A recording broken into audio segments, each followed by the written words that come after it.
Exercise 1.4 question number 11 let a equal to n cross n cartesian product दिया हुआ है and star with the binary operation on a defined by a B star C d is equal to a plus C B plus d. Means first element first में add हो रहा है, second में add हो रहा है। ये इसके डिफाइनिंग है मेरे पास।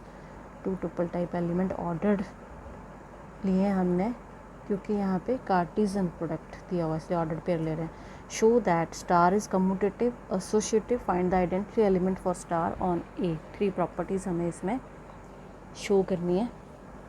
लेट अब ऑर्डर्ड पेयर ही लेने पड़ेंगे हमें। एलिमेंट्स इसके कैसे होंगे? Ordered pair A b c d and e f be elements of n cross n। तो सबसे पहले हमें कम्यूटेटिव प्रॉपर्टी शो करनी है। A B star C D हम लेके चले। डिफाइनिंग क्या है? A plus C B plus D. इसको हम ऐसे भी लिख सकते हैं C plus A D plus B. और जब हम सी प्लस ए लिखेंगे तो ये क्या बनेगा? ऑर्डर पेयर मेरे पास बन गया सी डी स्टार ए बी। यही चाहिए था। A B star C d is equal to c D star A b. अलग अलग भी फाइंड आउट कर सकते हो, वैसे भी आप इसको कर सकते हो। तो देयरफॉर यहाँ से क्या शो हो गया? Star is commutative.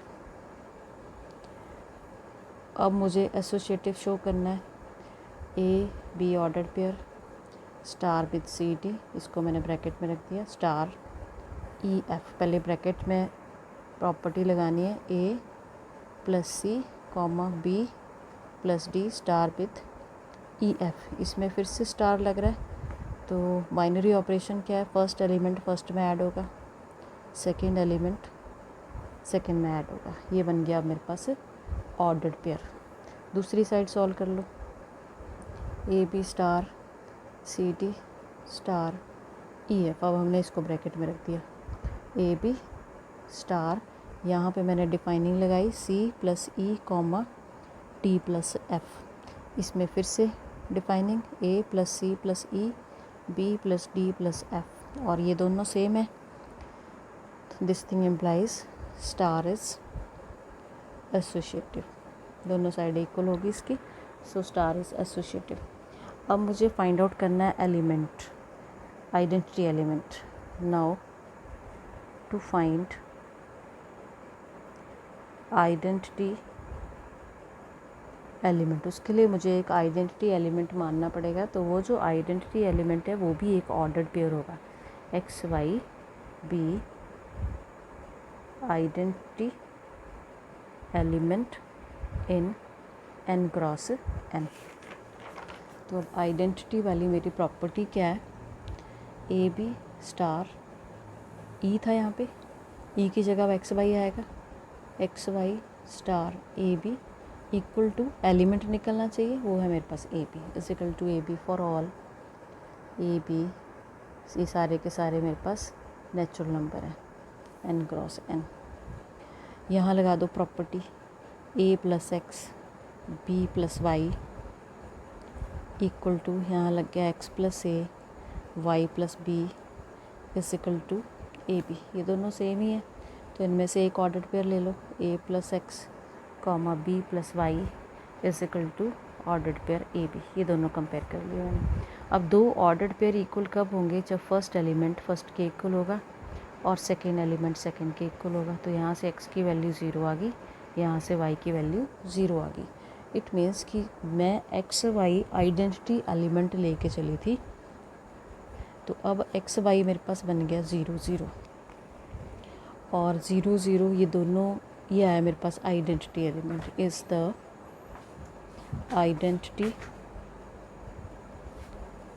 Element, but ordered pair 0 0 does not belong to n cross n, so identity element does not exist.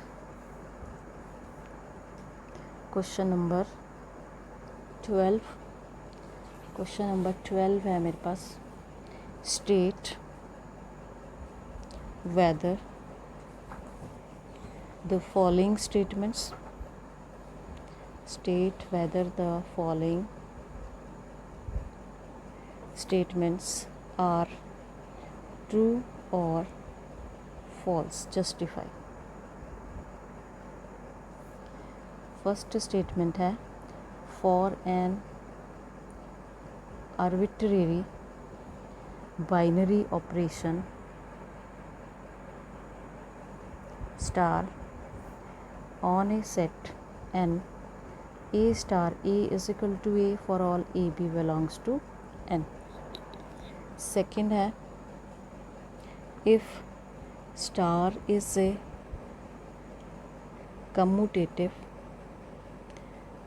binary operation on n, then a star b star c is equal to c star b star a. अब first का हम देख रहे हैं पहले solution. For an arbitrary binary operation star on N, natural number के set दिया है हमें यहाँ पे और शो करना है कि क्या ए स्टार ए नेचुरल नंबर के लिए ए के ही इक्वल होगा या नहीं. तो फॉर एग्जांपल लेके करेंगे ए स्टार बी. मैंने मान लिया, डिफाइनिंग नहीं दी है, मैंने यहाँ पे मान ली कि A star B A plus B के इक्वल है for all A B belongs to N. Here जब हम निकालेंगे ए स्टार ए तो वो बनेगा A plus A which is equal to 2a. आना क्या चाहिए, डिफाइनिंग के अकॉर्डिंग आना चाहिए था a which is not equal to a. Therefore ये आ गया आपके पास false. Given statement is false. Second है इफ़ स्टार इज़ कम्यूटेटिव दिया है हमें. स्टार इज़ कम्यूटेटिव, अगर कम्यूटेटिव है तो A star B is equal to B star A for all A B belongs to N. Here A star B star सी.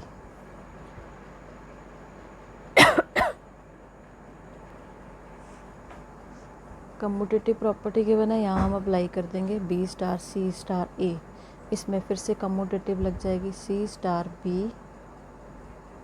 यहाँ पे ए आएगा स्टार ए और यही शो करना था हमें A star B star C is equal to C star B star A. तो ये जो स्टेटमेंट है वो ट्रू है.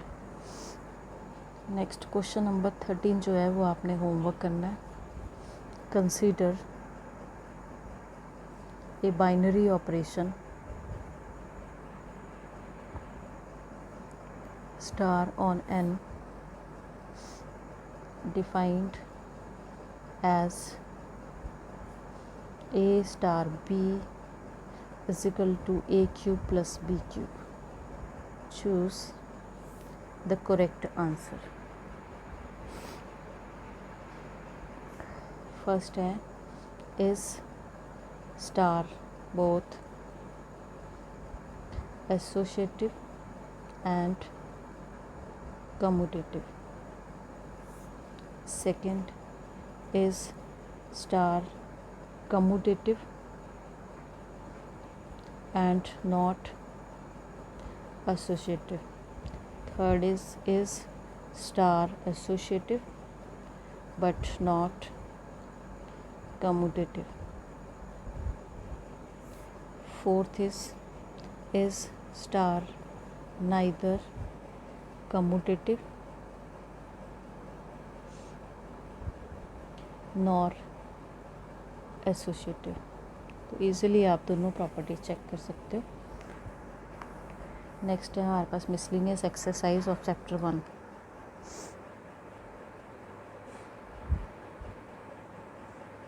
Chapter 1 question number 1.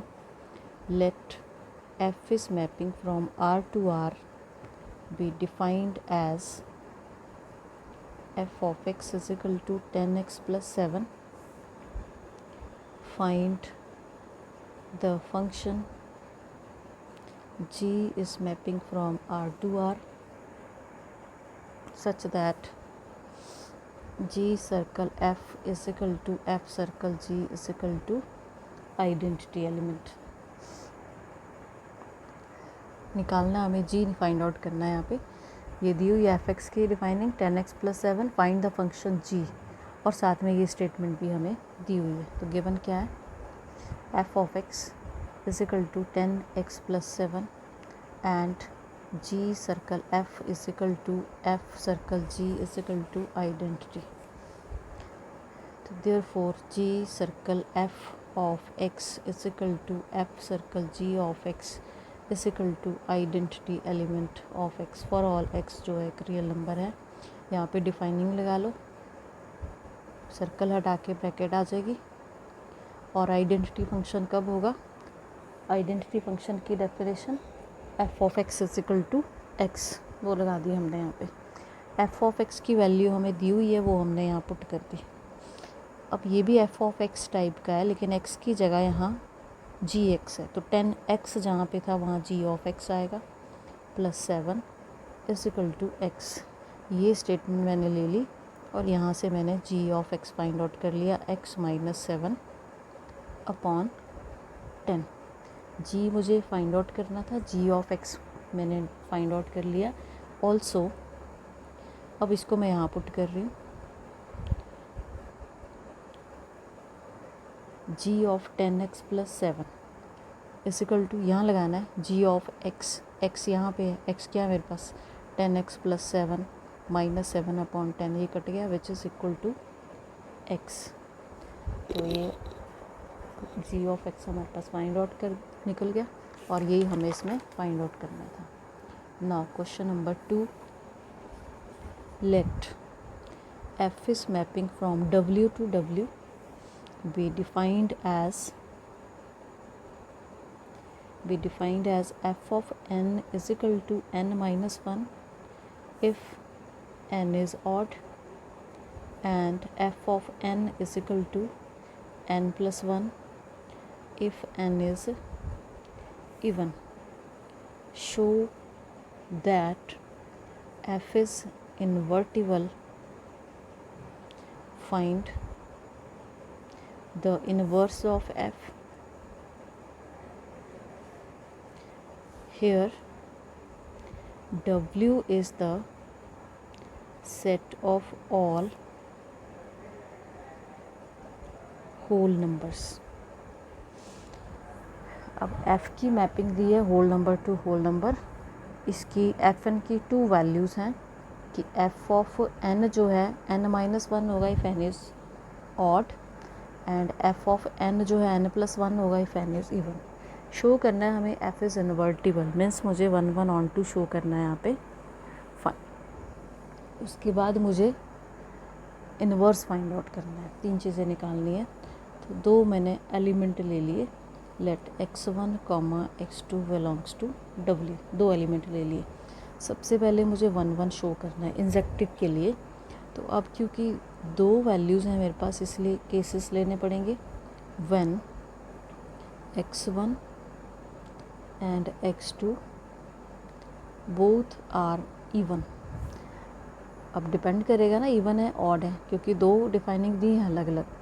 तो अब मैंने दोनों इवन ले लिए, तो f ऑफ x1 की वैल्यू क्या आई, जब n इवन है तो उसकी वैल्यू है n + 1, तो यहाँ हो गया x 1 + 1, और f ऑफ x2 क्या आ गया, वो भी इवन है x2 + 1। ये मैंने डिफाइनिंग से लिखा है।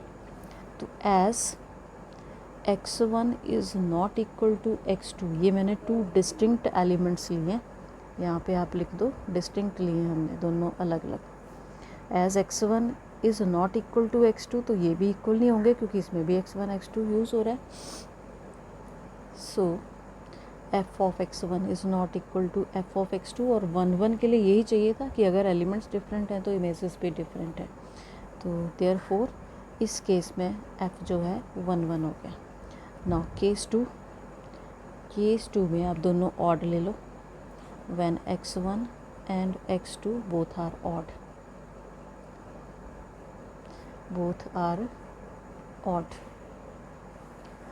तो f ऑफ x1 ऑड के लिए डेफिनेशन है n - 1, x1 - 1। f of x2 क्या हो गया, x2 - 1। ये भी सिमिलर उसी वे में इक्वल नहीं होंगे। तो as x1 is not equal to x2 implies f of x one is not equal to f of x two, तो ये भी 1 1 हो गया। Third case, when x one is even and x two is odd. सारे cases लेने हैं। अब मैंने एक इवन ले लिया, एक ऑड ले लिया, तो एफ ऑफ एक्स वन क्या होगा? इवन के लिए मेरे पास डेफिनेशन है एक्स वन प्लस वन, और इसके लिए है x two minus one, n minus one. तो ये भी इक्वल नहीं होंगे, as x one is not equal to x two, therefore f of x one is not equal to x to.